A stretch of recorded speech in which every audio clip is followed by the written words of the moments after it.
laws of motion, basically Newton's laws of motions. There are three laws which we study: the first law, second law, and the third law. So first, I'll explain the first law. Okay, so it's Newton's first law. So in this law, Newton states that a body at rest, okay, or not moving, a body at rest will remain at rest, and a body in motion, okay, which is moving, will remain in motion in a straight line at a constant speed, okay, unless acted upon an external force.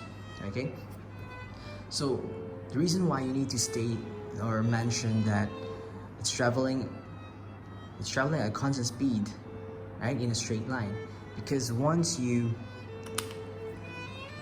already applied an external force to that object, it will no longer be at the same speed. Like, for example, if you are applying a force which is in the direction of the movement of that direction of motion, it will speed it up. Or if it's moving and you apply an external force opposite to the direction of motion, it will slow it down or even stop it. Or if it's at an angle, it will change direction. That's why you need to mention it is traveling at a constant speed in a straight line. Okay, and that's Newton's first law. So basically,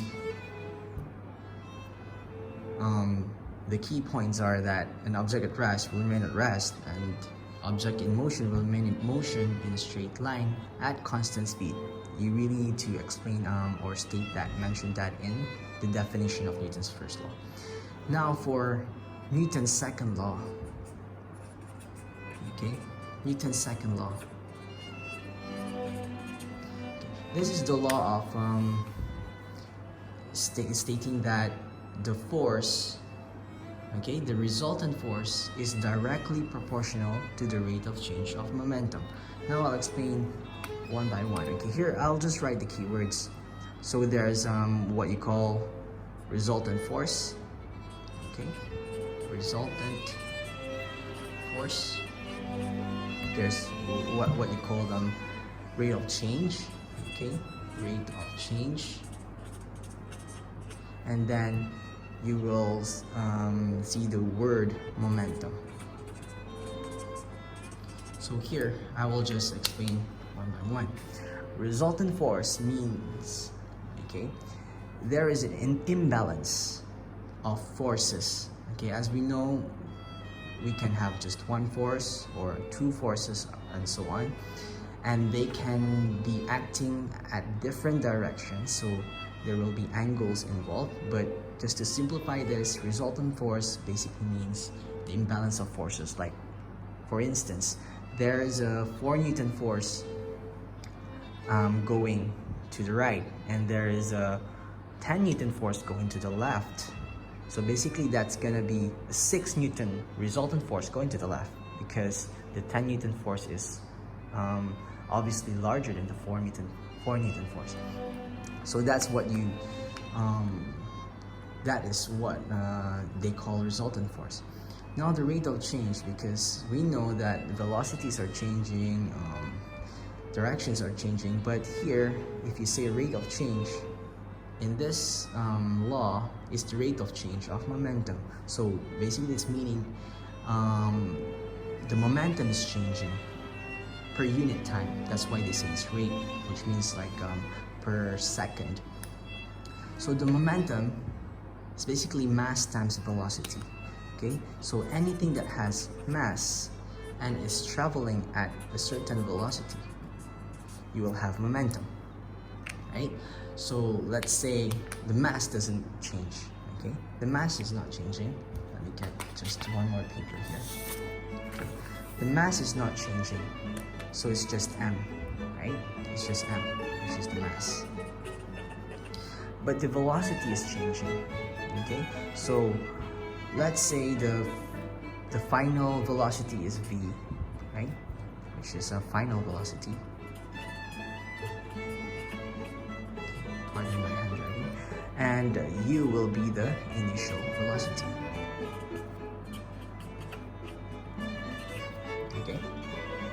then t is just time. So I've explained the definition of Newton's second law is that the rate of change of momentum is directly proportional to the resultant force. So that's the definition, and it will result in this famous equation F is equals to ma, which is resultant force is equals to mass times acceleration. But that's just the result of Newton's second law. This is not Newton's second law. As I remembered from 12 years back, I think in 2008, my physics teacher during A-levels mentioned this to us. This is just the result of Newton's second law, but this is not the definition of Newton's second law. So how do we come up to this? Is by the definition, right? The force is proportional or directly proportional to the rate of change of momentum. So change of momentum meaning the final momentum minus initial momentum. So momentum is mass times velocity. Okay, it's the multiplication of that. So the mass doesn't change.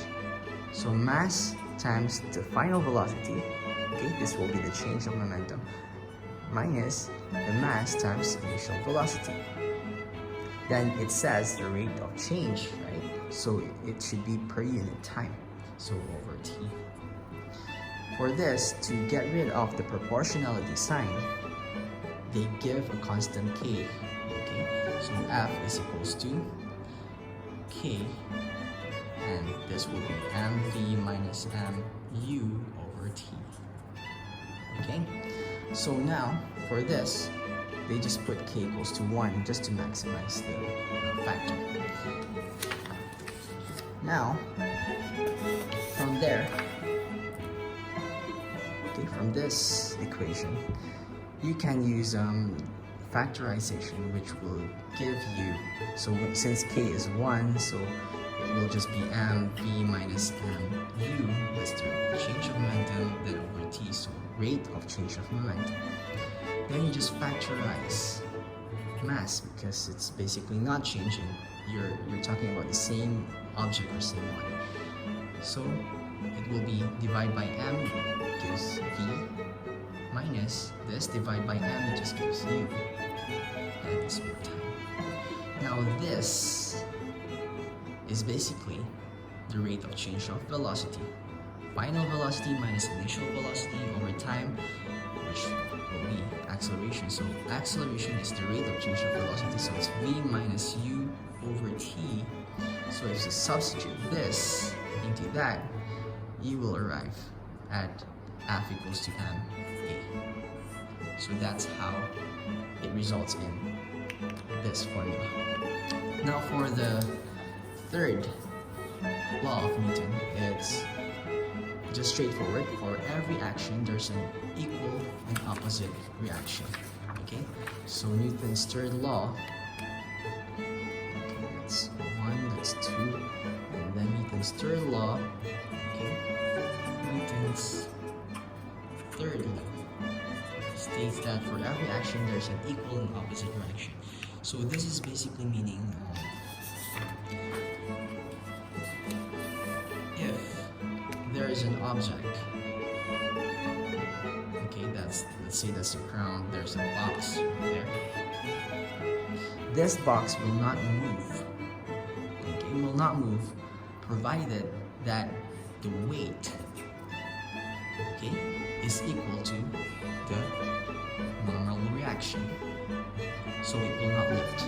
But there, if this weight is more than the normal reaction, then basically this will go down, it will settle.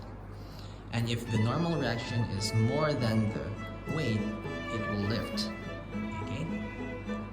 Or if there's no force acting on any other from any other direction, then it will just stay put. So that's why it's for every action, right? This is the action, which is the weight. There's an equal and opposite reaction. So if the weight is, let's say, 10 newtons, there is a reaction of also 10 newtons. Okay? So those are the laws of Newton. I hope you like the video. Please hit like and subscribe. Thank you very much.